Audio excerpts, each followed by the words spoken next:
Countdown for blast off. X minus 5, 4, 3, 2, X minus 1, fire.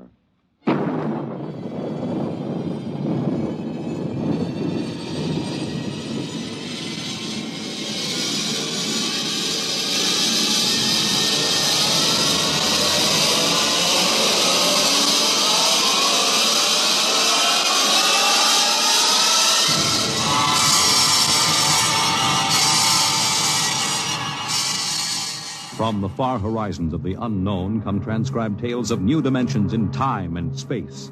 These are stories of the future, adventures in which you'll live in a million could-be years on 1,000 maybe worlds. The National Broadcasting Company, in cooperation with Street and Smith, publishers of astounding science fiction, presents X minus 1.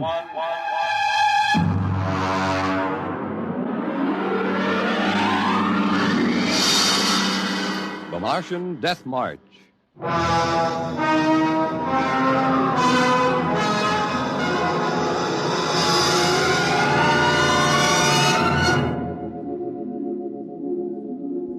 I've always been interested in lost causes. The revolt of the Scottish Jacobites against England, the last stand of the Cherokee and Sioux Indians, and the death march of the Martian Highlanders in 1997. There's been a lot written about that march. The UN Commission report covers 4 volumes, but the whole story isn't down on paper yet. I know it because I was on that march from the beginning to the end. There's one part of the story that no one ever mentions. The Martian Death March of 97 was led by an Earthman.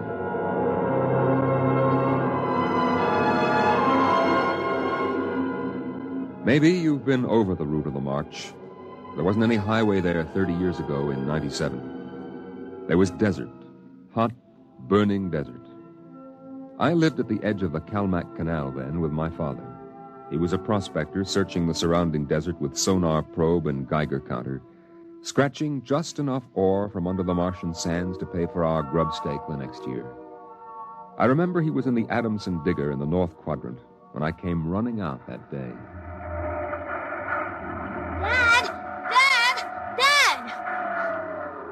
There's somebody coming, Dad, across the desert. You sure? I saw them. They're a couple of miles out. Well, how many cars? They're on foot. On foot across the desert? Honest, Dad. I saw them. Are you sure it wasn't a light reflection off the canal? No. It was dark against the sand. I don't like that. You run back and get the rifles out. I've got to pull the digger into the shed. Is there going to be fighting, Dad? I don't know. I got a whole year's ore piled out back in the bins, and I ain't going to lose it to no claim jumpers. You go back to the shack and break out those rifles and see they're loaded, you hear? And jump!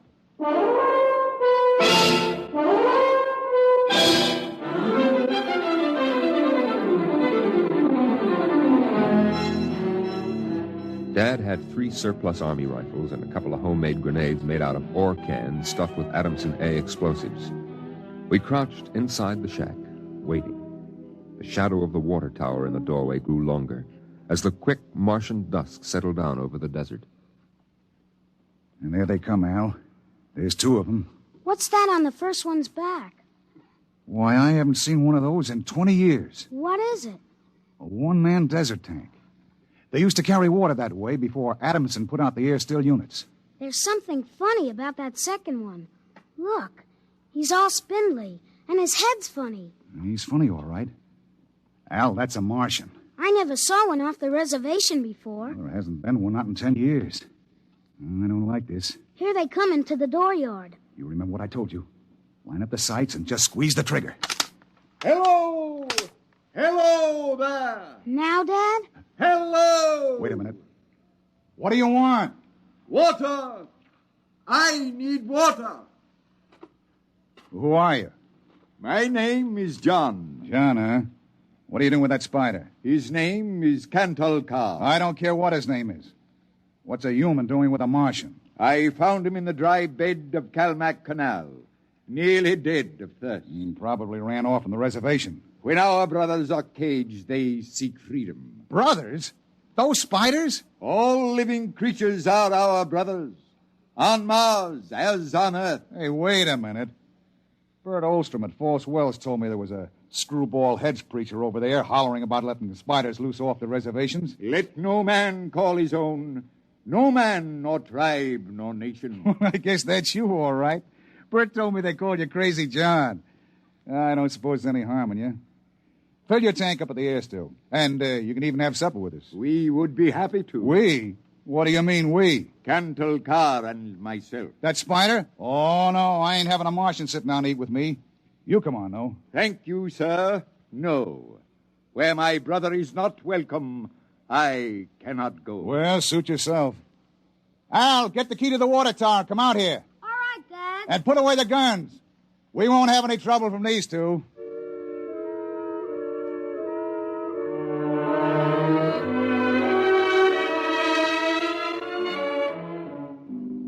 The old man filled his tank at the air-still tower, and the Martian went through the ash pile for half-burned fuel brick. When we went in the house for supper, I could see them silhouetted against the fire. The old man with his wild hair and beard, and the thin, spidery arms and legs of the Martian. Dad, What? are all the Martians on the reservation? Yeah. All but a couple of wild ones in the mountains up north. The patrol catches a couple every year. Why? Well, they murder people. No, I mean, why are they on the reservation? Because it's the safest place to keep them, pest us off. How many are there? Oh, I don't know. A few thousand. They keep dying off. Why? They catch earth diseases. Chickenpox almost wiped out the whole gang of them 2 years ago. Chicken pox? I had that. It didn't wipe me out. You ain't a Martian. I was born on Mars. Well, I mean you ain't one of those spiders. Now eat your food, it'll get cold. Okay. Dad, Oh, what now? were the Martians always on the reservation? Well, since the Outpost 3 massacre, they have been. What was that? Oh, back before you were born, they lived wild in the mountains up north. Were they fierce? Fierce enough. Only place for them spiders, behind wire. Yeah, it sure is.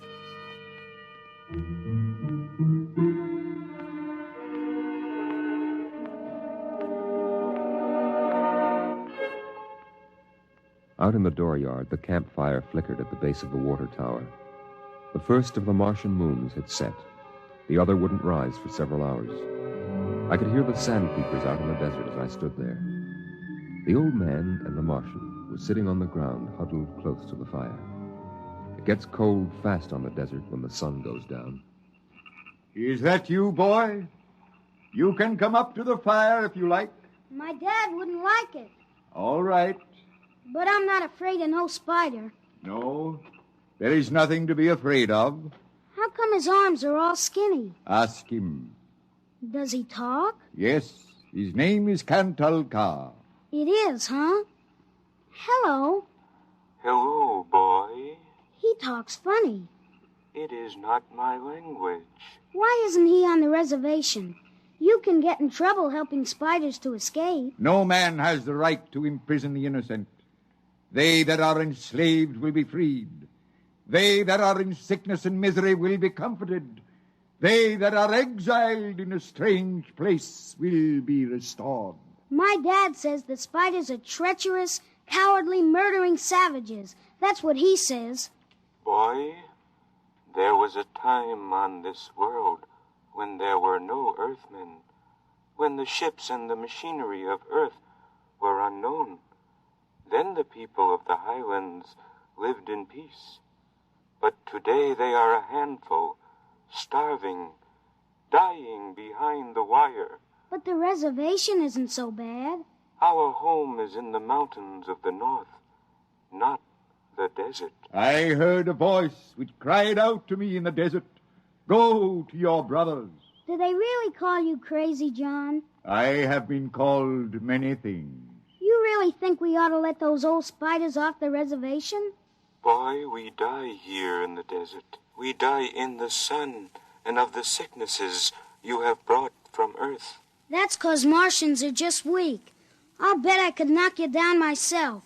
You could. We are a different people. We have not the strength of muscle of Earthmen. But we will not stay here to die. You won't get off the reservation. The patrol takes care of all that. They won't let any stinking old spiders out. Ah, even in the minds of children is planted the poison of evil. How long?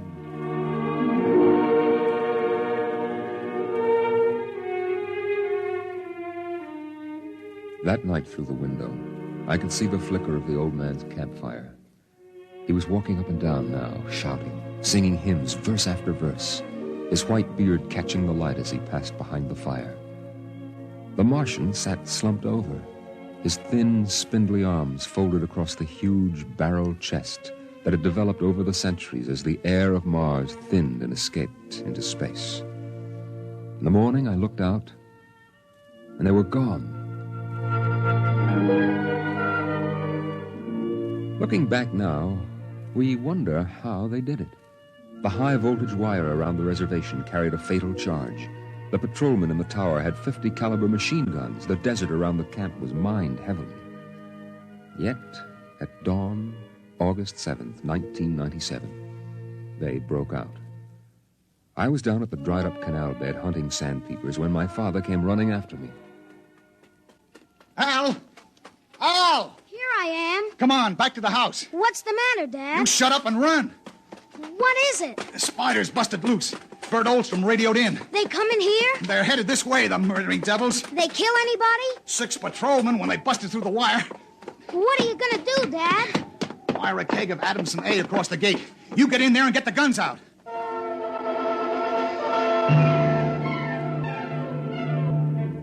I got the rifles and shoved a full clip in each one. Then I slipped a primer fuse in the homemade grenades and lugged them out to the porch. Dad was running lead wires back to a detonator from a half keg of Adamson A he'd set across the gate. There. And that's it. Now give me one of those rifles. Will they be here soon? You can see the dust over the rise. Murdering spiders. What'll they do? I don't know. Now make sure you get a good sight, Al. Don't waste any bullets. There they are, Dad. There they come. Oh, wait a minute. Hold up now. I want to get a good shot. Let him get closer. Dad, that's Crazy John up in front. There. He's taller than the spiders. You can see his beard. You're right. Oh, that renegade rat. He probably helped him break out of the reservation. Listen, Al. If anything happens to me, you ride out back to the shed. You can hide out in the empty ore bins till they go away. Now, you got that? All right, Dad. We're going to come in. The spider's shouting something, Dad. Probably a trick. Get down a little, Al. You're in the way. We're coming in. I got him clear now. Right in the head. Up a little now. Got him! Got him, Al. Dad, look out! They've got guns! Down! Get down! Oh! Dad! Get out, Al! Get out to the shed! Dad, you're hit! Go on! Those spiders are going to rush. Now get going! No, I can't let Shut you! up and get out of here, you hear? Get out of here!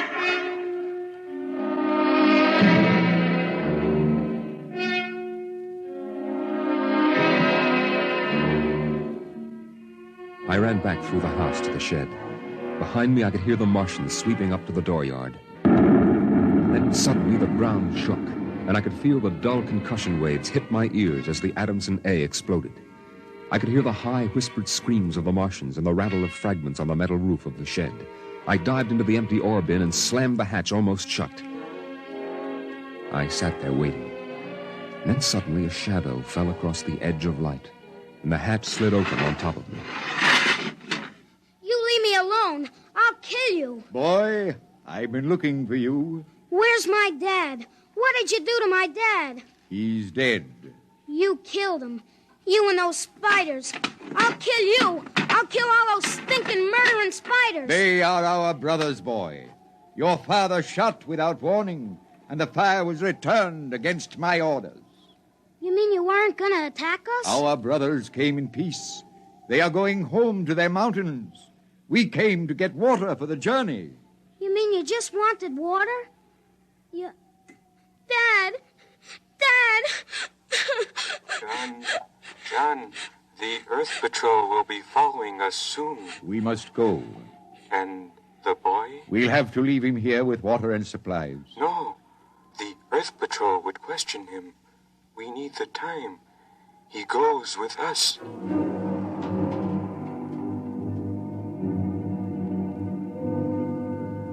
They tore the Adamson air still from the tower and mounted it on poles. They piled our supplies in the yard and loaded them on their backs. And then they started. I marched with the old man at the head, and the column stretched out behind us on the desert. I turned to look back at our house, but the sun was behind it, blinding red. The old man pulled me around as he marched, his eyes fixed on the horizon, where far to the north rose the cool mountains that were the ancient home of the Highlanders. 14 of the Martians died the first day. They dropped to the side of the column when they could go no farther, and died. But the march went on. On the 5th day, we swung wide to avoid a mining settlement, but not wide enough. The miners were in ambush behind a pile of rocks.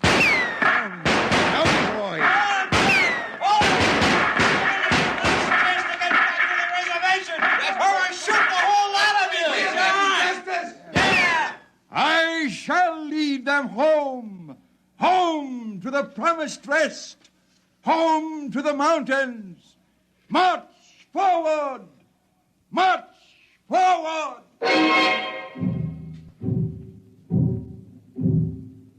And the march went on. We wound across the desert in wild zigzags, following the paths the old man had traveled through the years. Only once a patrol plane hovered on the horizon and then shot away. The days went on, the weeks, and the Martians died. They died of exhaustion. They died of the diseases we had given. And they died of thirst. The Adamson still could produce 27 units of water an hour, no more. And on that, they died of thirst. Here, boy, here's your water. But that's more than the others got. Take it. It's yours. You're giving me your water. It will be provided to me. He that brings justice to his brothers will drink deep of the water of righteousness. He that... Drink your water, boy. Across the desert, from the Calmac Canal to Fever Dip, past the towering mesas of the Higgins Badlands, across the dry sea bottoms they marched.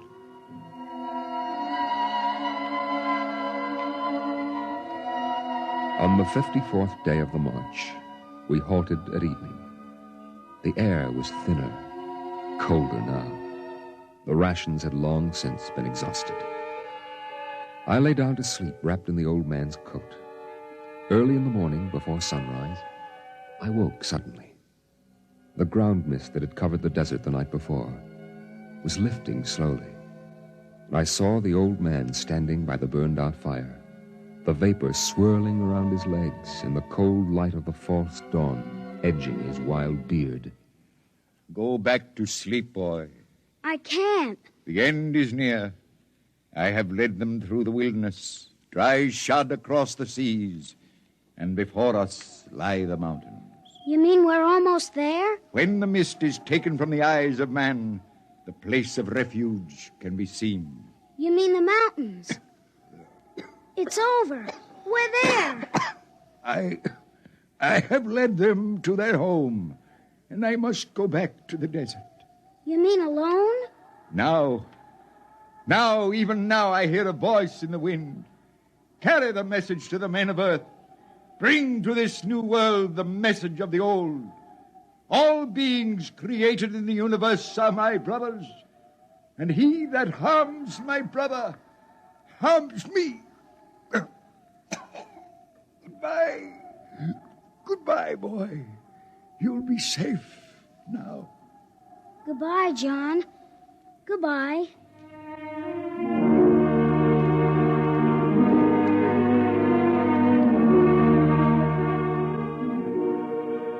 The Martians found him 500 yards from the camp, dead. Now the mist rose, and before us towered the highlands, the tall green mountains and the cool sky. The march was over. Of the 7,000 Martians who started, 900 were alive. They gathered now on the rise of ground and faced the hills.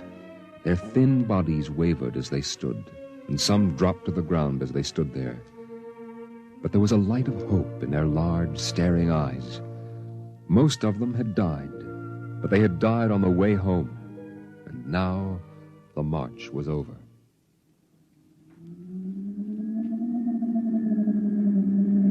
Then the patrol planes were spotted on the horizon. and within 10 minutes they had landed.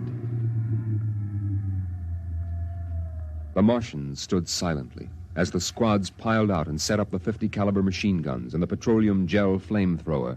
All right, you spiders. Hands up and stay together. Gather in a bunch and don't try anything. Sergeant? Yes, sir. Shoot the first spider that moves. And shoot to kill. All right, where's that boy? There was a boy reported. Here I am. You all right, kid? They hurt you? No, I'm all right. John gave me his water ration. Oh, the leader, huh? Well, I've got a warrant for him. Where is he? There. He's dead. Huh? Oh. Well, just as well.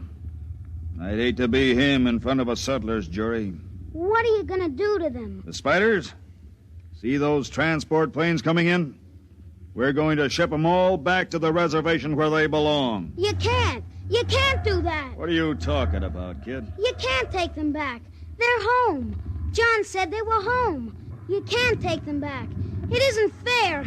I won't let you. I won't let you. I won't let you. Hey, let go of me. Sergeant. Yes, sir. Peel this crazy kid off me. All right, now, kid, take it easy. I must be shot. Can't believe he's safe now. Yeah, I guess that's it. All right, you spiders, step it up. Move along to those transport planes. It's all over now. You're headed right back to the reservation.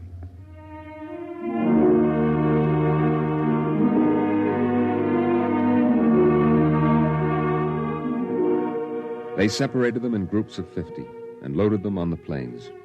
900 out of 7,000. And soon the first big-bellied ships waddled out on the hard sands and lifted slowly into the air, headed back to the south, flying over the trail of dead and dying who started on the march to the Highlands, the march to home. Don't worry about them spiders, kid. We'll take care of them. Come on now, kid. You'll feel better as soon as you get back to civilization. I looked once more at the green mountains towering through the mist. And then, just before the motor raced, I saw John. Crazy John propped up against a dognut bush where the Martians had placed him. The wind from the south gave the wild hair and beard a rippling life. He faced the hills, the home and rest he had promised his brothers, as he led them through the wilderness of Mars.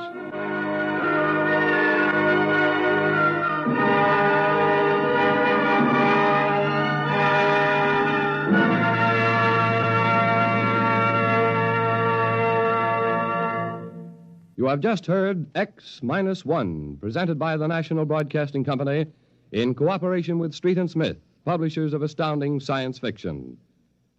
X-1 was an NBC Radio Network production.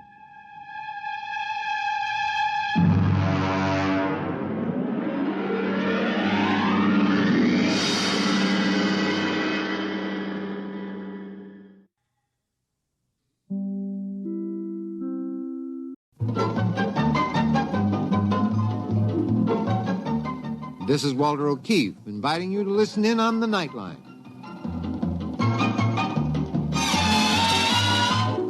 Tonight, live the incredible life of ages yet to come, in a time that might be 1,000,000 years from now, on X-1.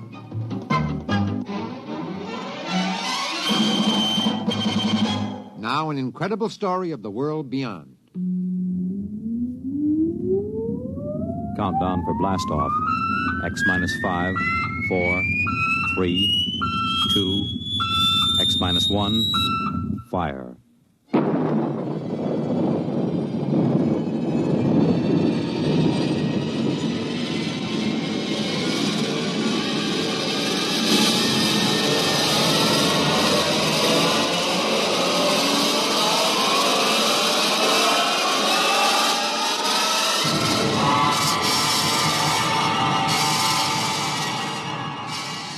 From the far horizons of the unknown come tales of new dimensions in time and space. These are stories of the future, adventures in which you'll live in 1,000,000, could be years on 1,000 maybe worlds. The National Broadcasting Company, in cooperation with Galaxy Science Fiction Magazine, presents X-. one.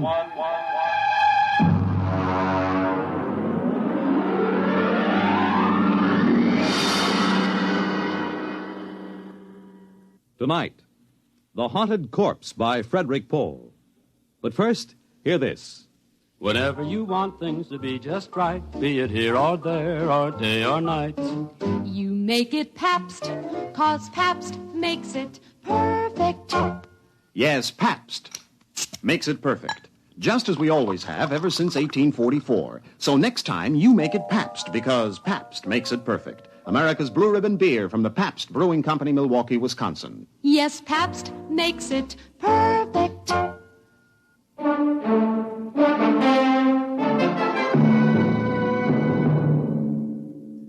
Now, X-1 and the story of The Haunted Corpse. We moved in at 0800. That's pretty good time, considering that Van Pelt turned up at the Pentagon on Thursday, and it took him till Monday morning to go in and see the general. By Tuesday, I had a task force of 135 men bivouacked around the old man's place.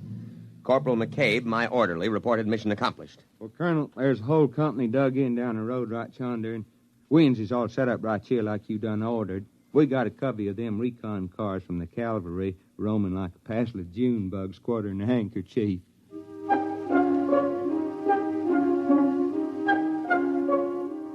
McCabe isn't very bright, but he's loyal. Well, about 9 in the morning, the old man woke up. I suppose the firing at the auxiliary pistol range I set up got him out of bed. Get out of here. Go on, you. Get those trucks off my lawn. Get out! Dr. Horn. Oh, what is this, the Boy Scout Jamboree? Are you the scoutmaster? Dr. Horn, I am Lieutenant Colonel Windermere, sir. My orders are to establish a security cordon about your laboratory. What? Here you are, sir, my copy of your orders. What the devil is this nonsense? You will see they are signed by General Follinsby himself. I know. That sniveling rat Van Pelt. He went to the army, is that it? That mountainous, ungrateful tub of rancid lard went crawling into Washington and ratted to some tin soldier. Sir, General Follinsby is not a tin soldier. Is that it? Did Dick Van Pelt come to you with some cock and bull story? The chicken-livered, worm-eaten, misbegotten offspring of a... Dr. Horn, the general asked me to give you his personal assurance that we will not interfere in your work here. But I'm sure you understand the importance of security. Now, you listen to me. The Horn effect is my personal property, not the government's or the Army's. What is this, creeping socialism? Sir, security. My orderly isn't cleared. Oh, that don't make no never mind, Colonel. I don't rightly grasp what he's saying nohow. McCabe, report to my tent. Oh, just when it's getting interesting. Now, Dr. Horn, I want you to know that I'm here to help you. If there's anything you want, just ask me. If you want to go into town, that can be arranged. Of course, you'd better give us 24-hour notice so we can clear the streets and check out all... Young man? Yes, sir. You may go to the devil.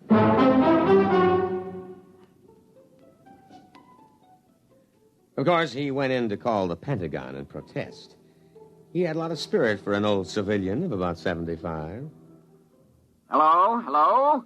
This is Dr. Eric Horn. I want to protest an invasion of my privacy. Of course, Dr. Horn, I understand. There's an officious young Cub Scout out at my place making a pest of himself. A lieutenant something. Lieutenant Colonel Windermere. But I called Washington. Yes, sir, but our intercept monitor put the call through to me. We'll take care of any outside calls you wish to make. Of all the insufferable...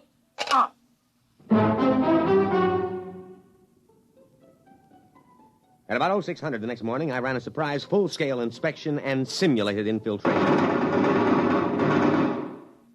Hey, look here! You trigger-happy idiots! It's me, McCabe! And you simulated! You hear?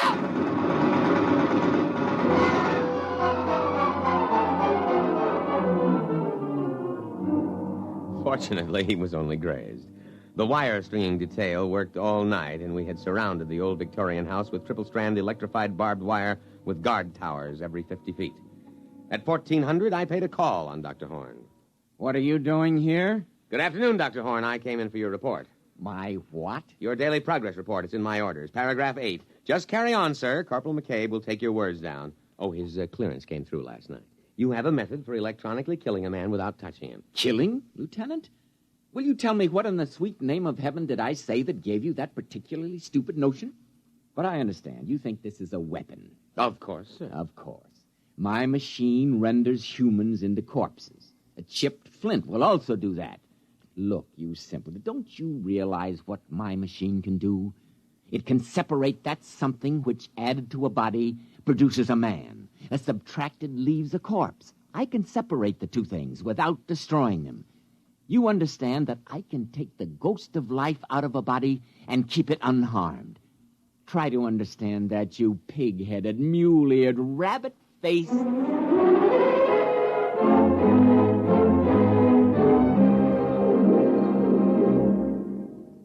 You're listening to The Haunted Corpse, tonight's attraction on X-1. You know, the property value of your home depends on the well-being of your community and your neighborhood, on things like good lighting for your streets, accessible parks and playgrounds, and cleaning up slums. And what others are doing, you can do. In Michigan, a city group launched Operation Bootstrap to rehabilitate houses, clean up slums, and interest everyone in better living standards. In Pennsylvania, a local real estate board surveyed every property in town, got 500 improved and 50 hopeless slums torn down. So help clean up slums and keep up your own home as well. To help keep your community sound, get into Action.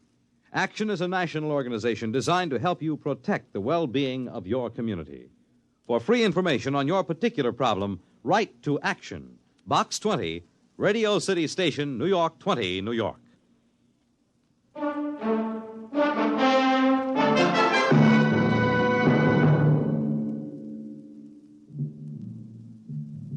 Now, back to X-1 and The Haunted Corpse.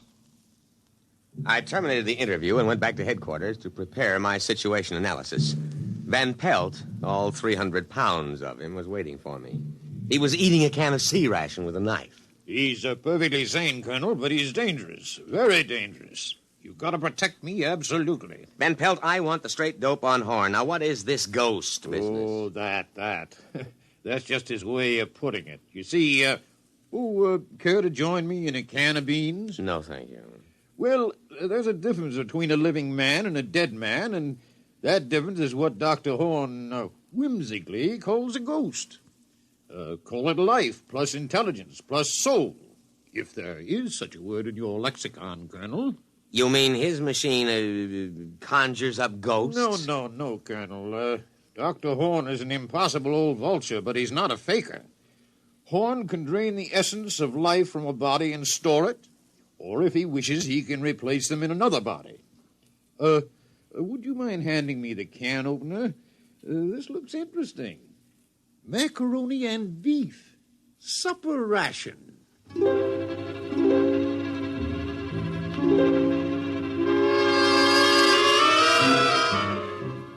Well, so he had a machine that could take a mind out of one body and put it in another body. Well, why didn't he say so straightforwardly instead of beating around the bush like a civilian? Of course, he was a civilian, which might explain it. Next morning, I went to the laboratory with Corporal McCabe and insisted on a demonstration. All right, this way, gentlemen. Please, Corporal McCabe is an enlisted man. At this pole, we have a Cocker Spaniel. And over here, a Rhode Island Red. That's a right perky-looking chicken, Doc. If you will kindly stay clear of the terminal areas, I will activate the field. What's happening? The field is vibrating at the cycloid rate set on the crystals. All right, it's ready for discharge. Now.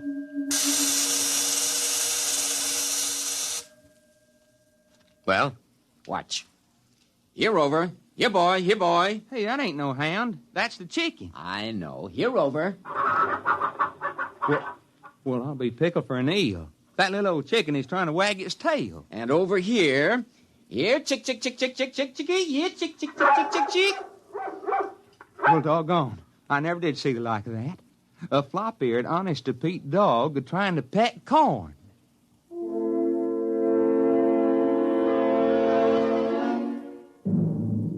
I had a private conference with the old man later. Under Section K of my security regulations, I moved on my own initiative. Well, Lieutenant? Lieutenant Colonel, there is a slight difference. Well? Now, can you do this with people? Indeed I can. But the silly laws covering these things, they won't let me. I've tried. Imagine a simple exchange. A man dying of terminal cancer and a feeble-minded youth. Put the sound mind into the sound body and let the decayed parts rot together. But will they let me? No, no. You've never tried the machine on people? No. But you're here, a military man, Very brave. All I need is a volunteer. That coward Van Pelt refused. That's why he sneaked off to you. But a brave soldier like you... Negative, sir. Negative. But, Lieutenant... Negative, sir. And besides, I am not a lieutenant. I'm a field-grade officer. I don't believe you appreciate the investment the service has made in my training. However, if you need volunteers, the Army has a way of obtaining volunteers, sir. We'll see what we can do.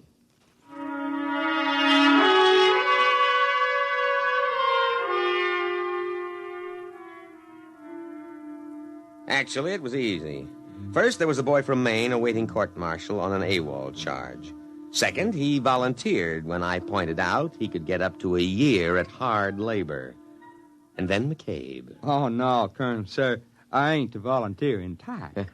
Well, McCabe, I have been asked to recommend a non-com for infantry assignment in the Aleutian Islands.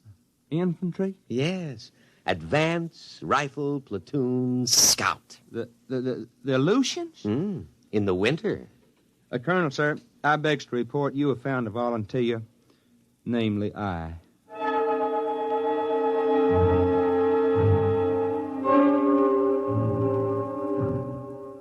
Dr. Horn had arranged the terminus of the machine poles to be tapped into metal helmets which were adjusted on the heads of the two men. This here reminds me of playing left tackle. Ready, Lieutenant? Ready. But, Colonel, sir, maybe I better not try this. Well, I mean, I cancel my GI insurance. The Aleutians? Yes, sir, Colonel, sir. Well, goodbye.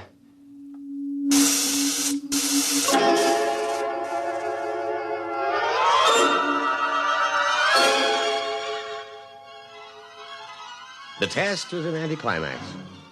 It worked. McCabe, that is, McCabe's body, reported himself as Private Ethan Coffin in a broad down-east dialect. I had Horn switch them back, and then I went back to my tent and put through a call. Crash priority. General Fallins be on a scrambler circuit, Colonel, sir. All right. Now leave, McCabe. This is top secret. They don't never tell me nothing. I swear it's worse than grade school. Now, General... Colonel! Colonel! Van Pelt, what's the idea of barging in? I'm making a top secret You call. didn't let Horn make his test. You didn't... Now, out, Van Pelt, out. But that's all he's been waiting for. You gotta listen to me. McCabe! Colonel! Escort Mr. Van Pelt out.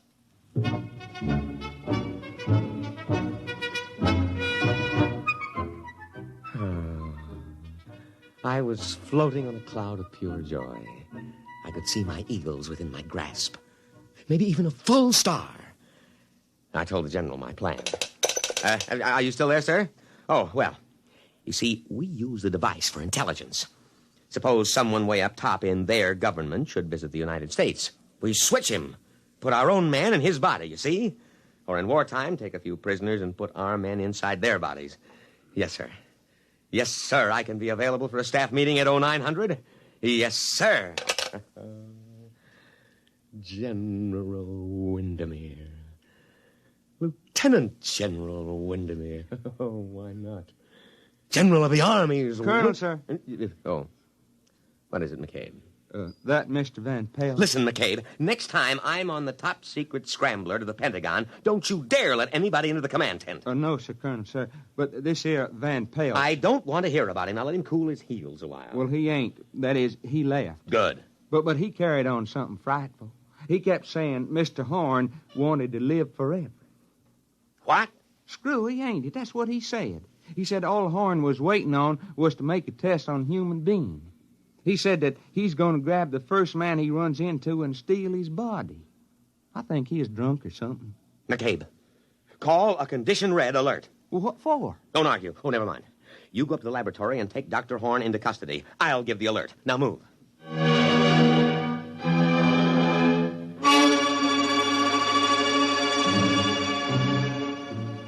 I could see it all immediately. I grabbed my sidearm and buckled it on.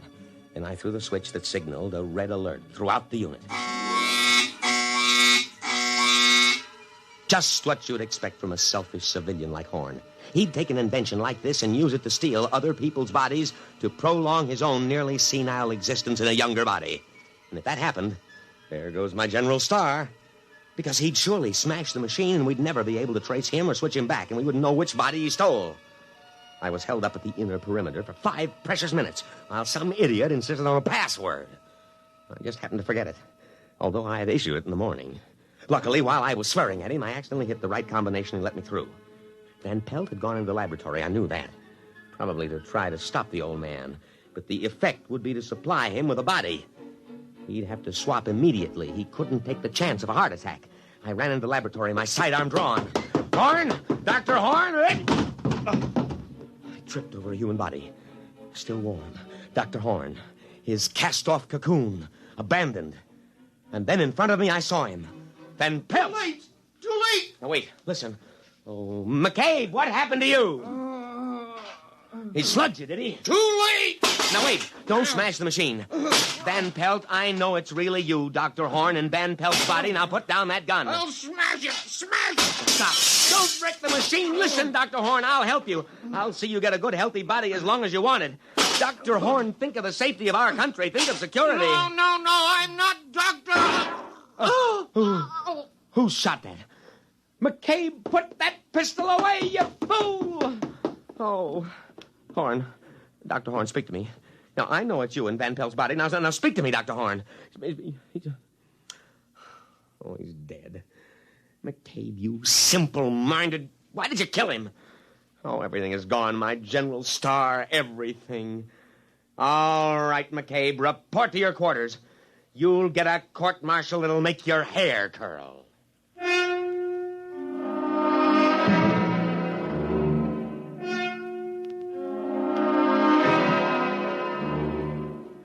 I sat there in the wrecked laboratory, and I almost cried. Everything gone, the machine, the brilliant mind that knew its secret. I looked at the corpse of Van Pelt that held the mind of Dr. Horn before that idiot McCabe had put a bullet through the brain and killed both.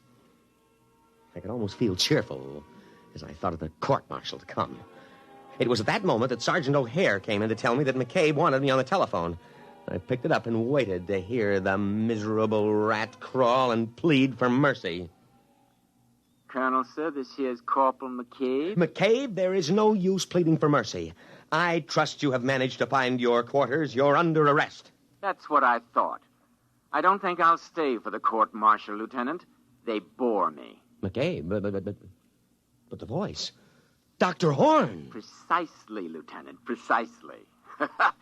Goodbye now. If a body meet a body coming through the... Goodbye, Lieutenant. Thanks for the body.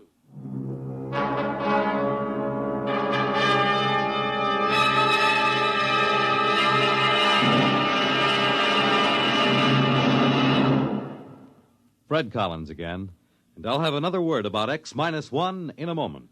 Have you ever asked yourself what this country's most important natural resource is? I'm Dorothy Olson, NBC Bandstand singing schoolteacher. Our most important resource?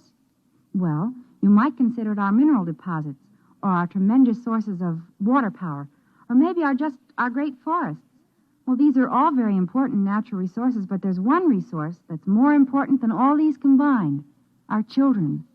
Don't neglect them or their educational facilities. Poor schools breed inadequate citizens for tomorrow. And another thing, keep your youngsters in tip-top shape so that they won't miss important school days. Dress them against the weather so they won't catch needless winter colds. Check their wardrobe as they go back to school this fall to be sure that they have plenty of the right kind of clothing.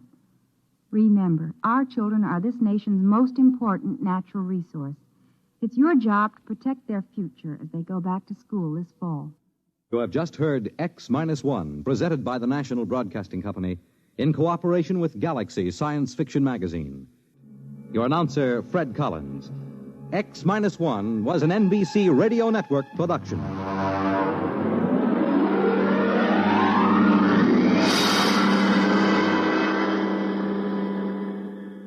There's excitement in the air at night, and Nightline brings it to you. Hear Nightline with Walter O'Keefe next on most of these NBC stations.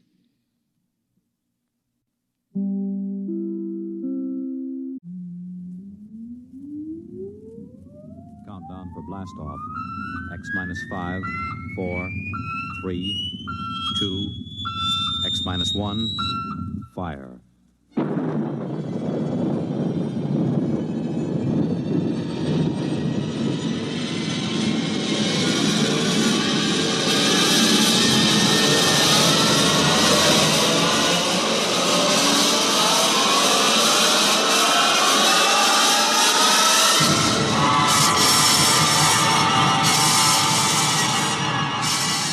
From the far horizons of the unknown come transcribed tales of new dimensions in time and space.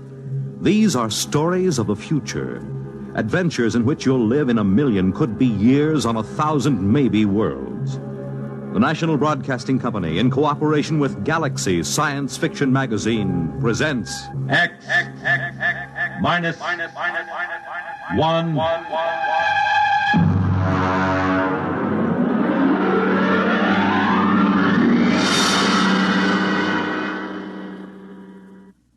Tonight's story, Sam, This Is You, by Murray Leinster.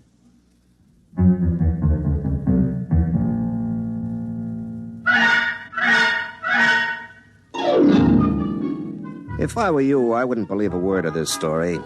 I'm still not sure if Rosie does, and as a matter of fact, I'm not so sure if I do myself. And that's going some because it happened to me. And if I can't believe it, well, who can?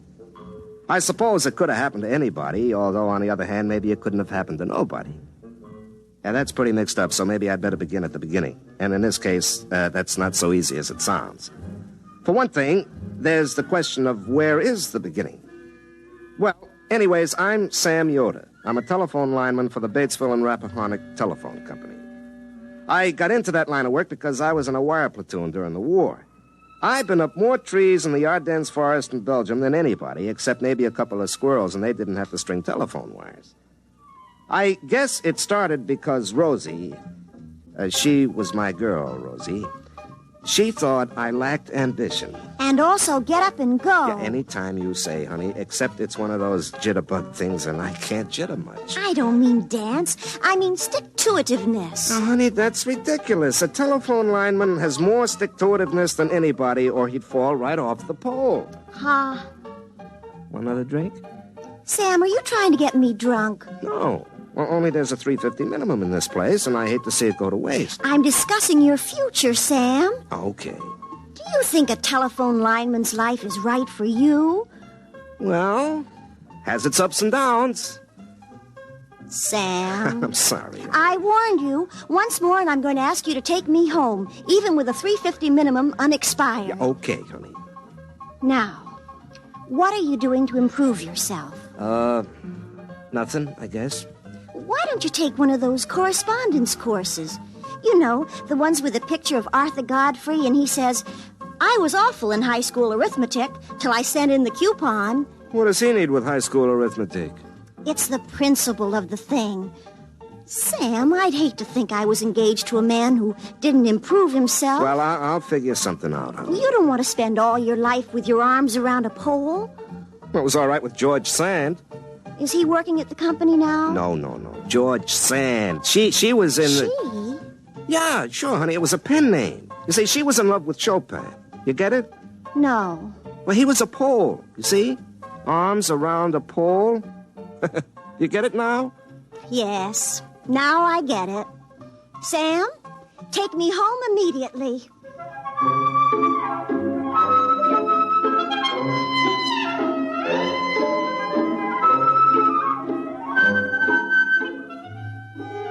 She's like that. No sense of humor, know what I mean? But listen, when you climb up and down telephone poles all day, you get tired of something that's straight up and down. Rosie was a refreshing change. You know what I mean? Wow. But she had something. I mean, in the conversation. So I started taking those electronic courses, you know. I'd been at it a couple of months when I asked Rosie to come down to my basement. I certainly will not. Well, why not, baby? Sam Yoder, I'm a respectable girl. Honey, if I had anything else in mind, would I ask you to leave a nice, comfortable porch swing to go down to a whitewashed concrete basement? I guess not. Okay. Come on. I want you to see something. What? That's a big surprise. Right here, over on the bench. Take a look. Sam Yoder, have you been taking Papa's television set apart again? No, honey, not... Last time you got the channels mixed up and all Papa could get was Jane Mansfield. Mama had to finally take the fuse out and hide it. It's not a television set. It's my invention. Oh. What does it do? Well, I got the idea at the shop. I was looking at the blueprints of the multiple circuit stuff. You know, how to send 100 messages over the same wire. Well, I got this idea about how to have private conversations on a party line. Actually, I got the idea calling you up with the whole street listening in.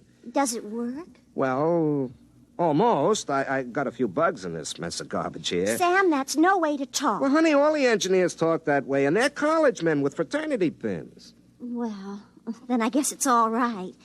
When will you have this fixed up? Oh, I don't know. I'll have to tinker with it a little.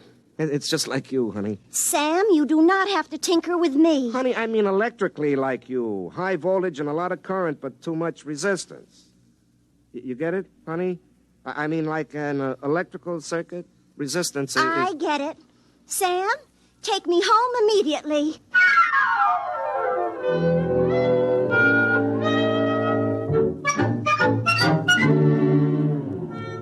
I was thinking of my invention on next Friday, July 2nd, about 6 o'clock. I was up a pole near Bridges Run, hunting for a break where the party line went dead. I hooked in my linesman's phone, but I couldn't get central. I was just about to pull my phone and get down when... Hey, that's impossible. The line checked out dead. Hello, who's this? Sam, this is you. Huh? What's that? This is you. You, Sam Yoder. Don't you recognize your own voice? This is you, Sam Yoder, calling from the 12th of July. Look, Mac, I'm working and I'm 50 feet up. Don't hang up. I'm not hanging up, but you'd better. Now, wait a minute. Do I know you? The voice is familiar. Sam, it's the 2nd of July where you are, and you're up a pole by Bridges Run. The line's dead in 2 places, or else I couldn't talk to you. Lucky, huh? Whoever you are, it isn't going to be lucky for you. But I'm you, and you're me. We're both the same Sam Yoder, only where I am, it's July 12th. Where you are, it's July 2nd. You've heard of time traveling? Well, this is time talking. You're talking to yourself. That's me. And I'm talking to myself. That's you. And it looks like we've got mighty good chances to get rich. Look, I don't believe this. All right, then listen. Do you remember the time you were out with Rosie at the drive-in movie over at the Wing? And the couple in the convertible next to you were necking. And then Rosie...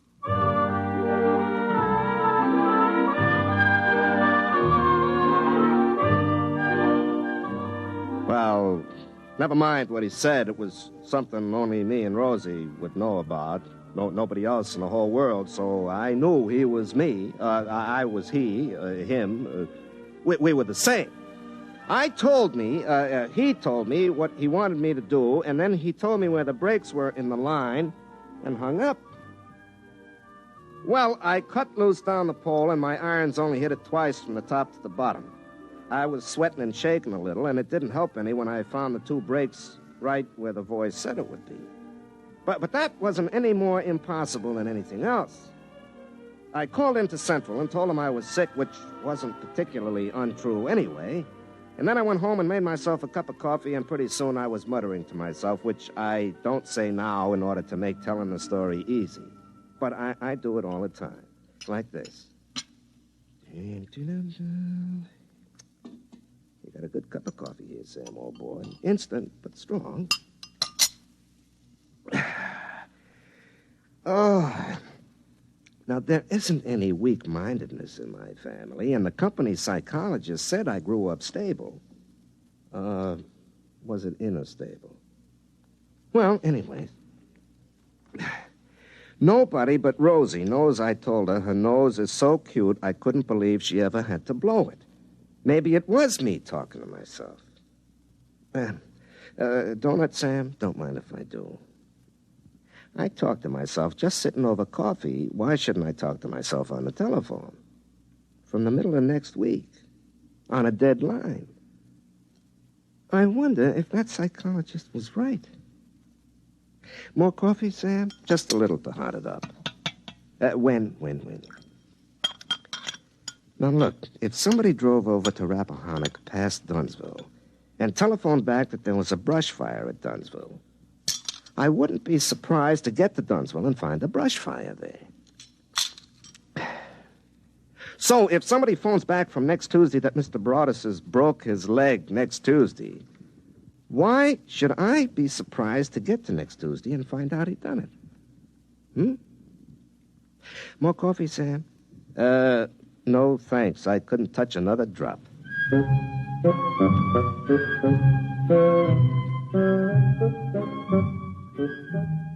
see what I mean?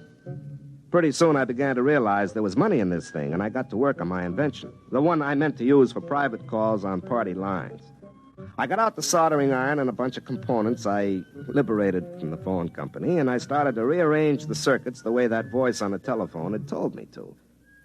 It was a real breadboard job with wires hanging out of it like spaghetti, but finally I was done. I spliced my gadget onto my phone, then I broke the line to Central, rang it, and half a minute later... Hello? Hello? Hello, Sam. This is you in the 2nd of July. You got it all fixed up, huh? Yeah, it looks awful. Well, that's okay. You can straighten it out later. Okay, Sam, now we get rich together.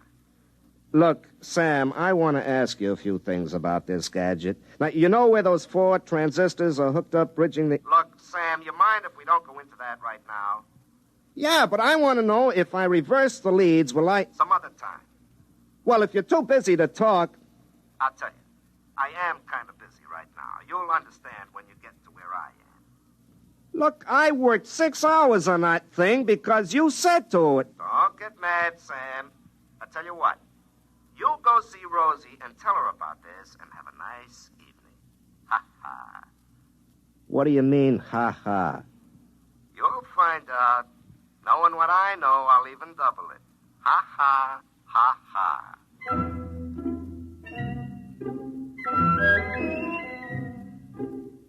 I went over to Rosie's house. Her old man was watching Diana Dors on the television, and her mother was watching her old man, so I took Rosie by the hand and led her out onto the porch. I could see the moon glinting off eyeglasses as all the neighbor ladies leaned forward in their porch rockers to watch us. I always felt a responsibility to those ladies, and usually I try to make it worthwhile to them staying up so far past their bedtimes. But tonight, I had other things on my mind. Sam, you didn't slick down your cowlick. I've told you, if you go on a date without slicking down your cowlick, it shows you have no respect for the girl. Rosie, forget my cowlick, huh? I could go inside and get some mustache wax. Pa keeps it because his crew cut always goes limp when the humidity gets above 60%. Rosie, will you listen to me? I've made up my mind to get rich. You ought to have everything your little heart desires. Now, suppose you tell me just what you want. I want your cowlick to lie down so I won't be ashamed in front of the neighbors. No, honey. Mink, chinchilla, a sports car, anything, whatever you want. Do you feel all right? Now, listen, honey. Nobody knows it, but tonight Joe Hunt and the widow Backus are eloping to North Carolina to get married. We'll find out about it tomorrow. And day after tomorrow, on the 4th of July, Dunsville is going to win the baseball game with Bradensburg, 7-5, all tied till the 9th inning, and then George Peavy is going to hit a homer with Fred Holmes on second base.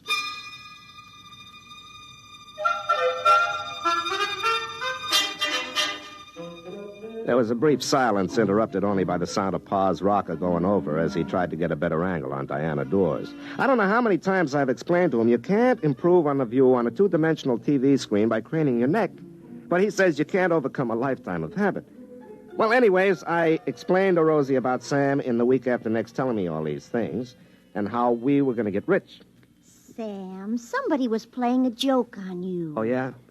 Well, who else but me knows what you said that time you thought I was mad at you and you were crying down behind McHenry's ice house? Sam, I told you when I read those words on that board fence, I didn't know what they meant. And nobody else knows about the time we were picnicking and the bug got down the front of your sunback dress and you thought it was a hornet. Sam Yoder, you never told anybody about that. No, but the me in the week after next knew. He told me, so he had to be talking to me. It couldn't be anybody else. Sam, either you've told somebody else everything we ever said or did, or else there's somebody else who knows. That's awful. But, honey, it's me. This other person knows everything we say, even now? Sure. Sam Yoder, you go home. But, honey... Do you think I'm going to talk to you when somebody else listens to every word I say and knows everything I do? Do you think I'm going to Marry you? But, Rosie, it's just between the two of us. You, me, and me next week.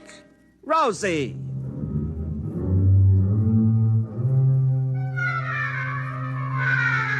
I stayed around till her father came out and asked me to go home so Rosie could finish crying and he could watch Hell's Angels on the Late Show in peace. On the way back to my house, I got madder and madder. Sam, in the week after next, could have warned me about this, the louse.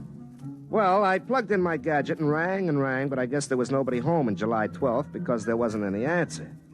And there wasn't any that night when I got home from work either. So I went around to see Rosie. The only reason I'm talking to you, Sam Yoder, is that Pa's inside sneering at Dorothy Kilgallen on What's My Line, and I don't think it's polite. You still mad at me? I never was mad at you. I'm mad at whoever was talking to you on the phone and knows all our private secrets. And I'm mad at you if you told him. Well, honey, I didn't have to tell him. He's me. All he has to do is just remember. I tried to call him again last night and this morning, but he doesn't answer. Maybe he's gone off somewhere. Do you think it's polite to sneer at Dorothy Kilgallen? She knows so many important people by their first names, lots of them even for short. You think maybe it's all an illusion? You told me last night there'd be an elopement, and there was. Joe Hunt and the widow Backus, just like you said. Well, could have been a coincidence. I'm waiting to see if Dunsville beats Bradensburg 7-5 tomorrow. Yeah, I bet $11 on it. If that happens, I'll die. Why, honey? Because it'll mean that I can't marry you, ever. Because somebody else would be looking over your shoulder, and we would never be by ourselves all our lives, day or night.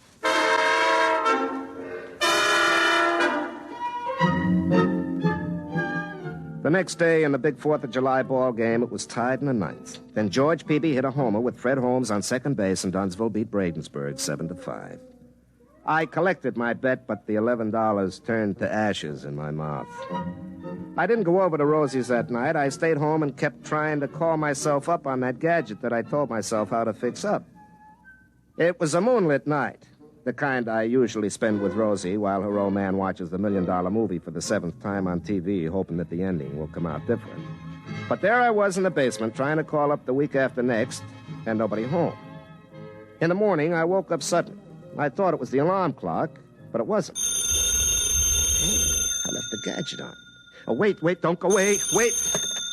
Hello? Don't get upset, Sam. Rosie's gonna make up with you. How do you know what she's gonna do? She won't marry me with you hanging around. I've been trying to figure out a way to get rid of you. Quiet, I'm busy. I gotta go collect the money you made for us. You collect money? I get in trouble and you collect money? I have to, or you wouldn't get it. Now listen, where you are, it's Wednesday. You're going over to Dunsville today to fix some phones. You'll be in Mr. Broadus's law office about 10:30. You look out of the window and notice a fella sitting in a car in front of the bank. Notice him good. I won't do it. I won't take orders from you. Maybe you're me, but I make a bet and you collect it.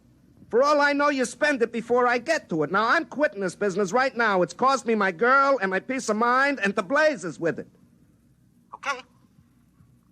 Okay, Sam. Just wait and see.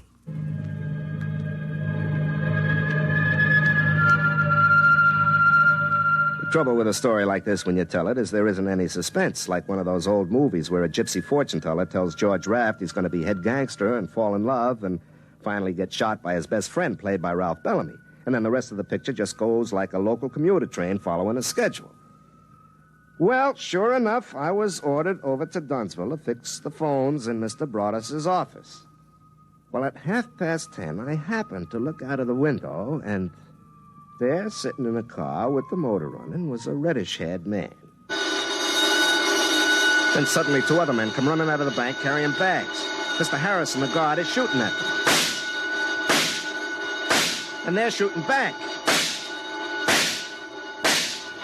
And the car takes off like a big bird and shoots out of town. And Fred Hale comes tearing after him in the squad car right down Olympia Street. Unfortunately, Mrs. Monroe was turning left into the supermarket parking lot. She happened to be coming from the far right lane.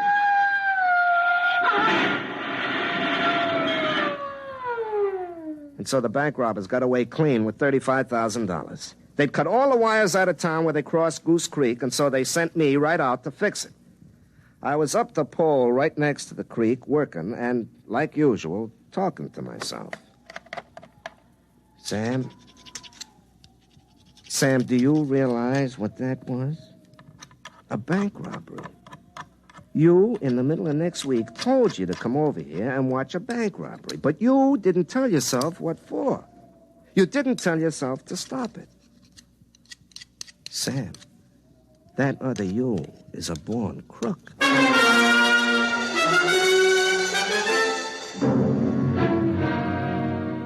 Then I realized it wasn't another me. It was me a week and a half later. If he was a born crook, so was I. Nothing could happen in a week and a half to change character like that. I couldn't even turn myself into the cops, because nobody would believe it. I suddenly realized I was an accessory before and after the fact of that bank robbery. And then I realized there was only one thing to do. That night I drove over to Rosie's house. Her father had a jacket and tie on because he was expecting to visit Her Supreme Highness Princess Grace of Monaco and Slapsy Maxie Rosenblum with Ed Morrow face to face. I took Rosie out to the porch just as the princess invited Ed and Rosie's old man into a closet to see her shoes. Sam, what's the matter? You look awful. I am awful. Rosie, I come to tell you goodbye. I just found out I'm a criminal, so I better go and commit my crimes far away from hearth and friends who would be hurt. Sam, what's happened now? That bank robbery. I knew all about it before it happened. I called myself up and told myself, but I didn't let myself stop it. Don't you see? I'm an accessory both ways against the middle. I'm a criminal. So, Rosie, goodbye. Sam, you sit right down. Oh, it's in the blood, I guess, or the genes.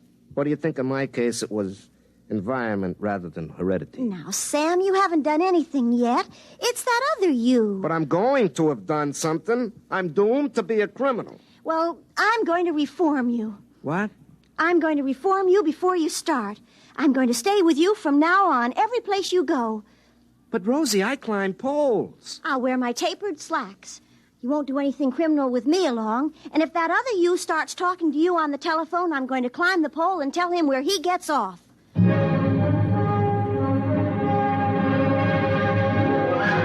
And that's just what she did. Wherever I went, Rosie went right along with me, carrying a 10-inch crescent wrench in case of emergencies, wearing her tapered slacks, which looked real good because, as a matter of fact, the slacks taper just a little more than Rosie does. Well, she made me stay over in her brother who was away in the Marines' room and locked me in at night. It went on that way for a couple of days. Rosie looking grim all day, not even holding hands or playing footy in the diner over coffee. We spent the evenings in her living room while her father watched Meet the Press and asked Nixon and Kefauver questions that they never even answered. I complained to Rosie that we had all the disadvantages of being married a long time without the obvious advantages. But her father told me to keep quiet and stop interrupting Steve Allen. Well, finally, on the 11th of July, we were driving in the phone company truck, that Rosie was driving, to make sure I didn't commit anything criminal like crossing the double white line or not stopping for a school bus. Do you realize tomorrow is the 12th? Yeah. That's the day the other you called you up from, isn't it? Yeah, that's right. Well, I've kept you honest. If you turn into a hoodlum between now and tomorrow... Rosie, look out, that car! Now, look what you did. Is the other man hurt? He's getting out of the car. Hey, Rosie, that hair.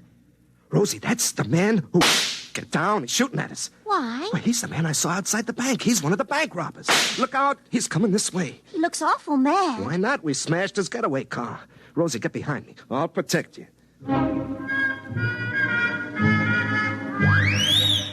The fella came up to us holding his gun and looking pretty upset. And he was just about to say something when Rosie reached over my shoulder and hit him on the head with her crescent wrench. I took a length of wire and my pliers, and I had his hand spliced behind his back before he came to.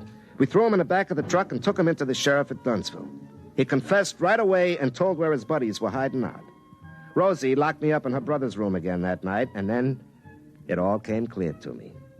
In the morning, Rosie came out on the truck with me again, and she was still trying to reform me. I let her come along, but inside I was grinning. What are you sneering about, Sam? I'm not sneering, I'm grinning.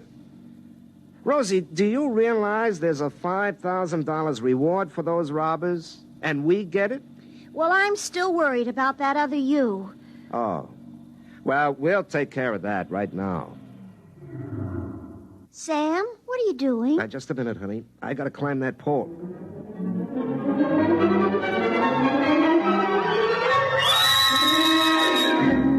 Sam, what are you doing up there? Well, I gotta make a call, honey. Hook up my little gadget. Now. Hello, who's this? Sam, this is you. Huh? What's that? This is you. You, Sam Yoder. Don't you recognize your own voice? This is you, Sam Yoder, calling from the 12th of July. Look, Mac, I'm working and I'm 50 feet up. Don't hang up.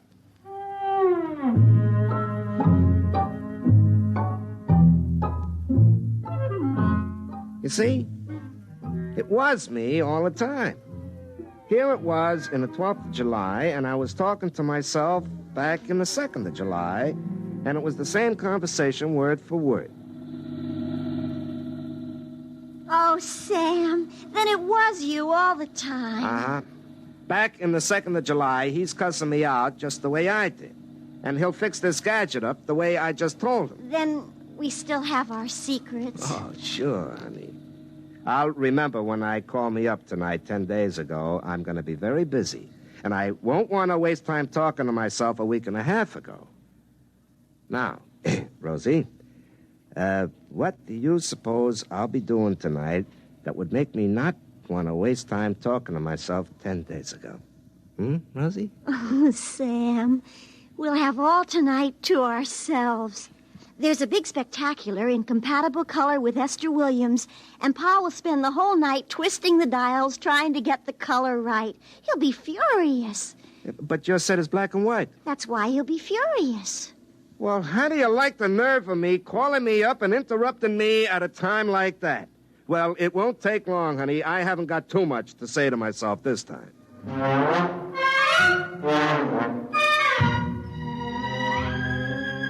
Well, that's the way it went. Rosie and I got married. Like I say, I wouldn't believe this story if I was you. Of course, what with horse races and things like that, we're doing pretty well, but that could just be good luck. But folks around this part of the country don't want to bet with me. I am the only one in the country who won a bet that Don Larson would pitch a perfect no-hit, no-run game in the World Series. You see, I had a little advance information. You have just heard X-1, presented by the National Broadcasting Company in cooperation with Galaxy Science Fiction Magazine, which this month features Of All Possible Worlds by William Tenn, a story which demonstrates that changing the world is simple. The trick is to do it before you have a chance to undo it. Galaxy Magazine, on your newsstand today. Tonight, by transcription, X-1 has brought you Sam, This Is You, a story from the pages of Galaxy written by Murray Leinster and adapted for radio by Ernest Kenoy. Featured in the cast were Larry Haynes as Sam and Pat Hosley as Rosie. Your announcer, Fred Collins. X-1 was directed by Daniel Sutter and is an NBC Radio Network production.